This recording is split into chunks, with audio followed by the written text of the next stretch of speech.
एक बार गौतम बुद्ध एक शहर में प्रवास कर रहे थे। उनके साथ कुछ शिष्य भी थे। एक दिन उनके शिष्य शहर में घूमने के लिए निकले।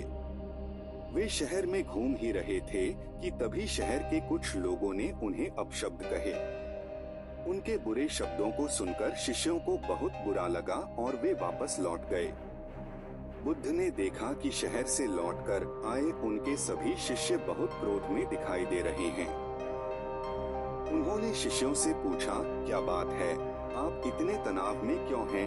तभी एक शिष्य क्रोध में बोला, हमें यहाँ से तुरंत चलना चाहिए। जब हम बाहर शहर में घूमने गए थे तो यहाँ के लोगों ने बिना वजह हमें बहुत बुरा भला कहा। जिस जगह हमारा सम्मान नहीं हो वहाँ हमें नहीं रहना चाहिए। बुद्ध ने कहा, क्या किसी और जगह तुम अच्छे व्यवहार की अपेक्षा रखते हो?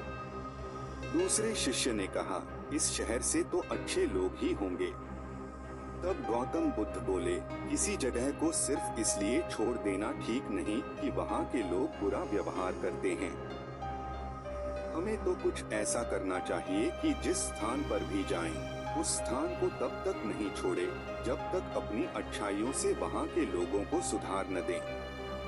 हम जिस भी स्थान पर जाएं, वहाँ के लोगों का कुछ न कुछ भला करके ही वापस लौटें।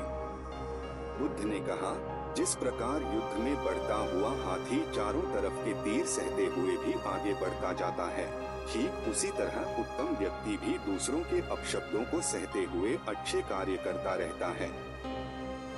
खुद को वश में करने वाले प्राणी से उत्तम कोई और नहीं हो सकता। बुद्ध की बात शिष्यों को अच्छी तरह से समझ में आ गई और उन्होंने वहां से जाने का इरादा त्याग दिया।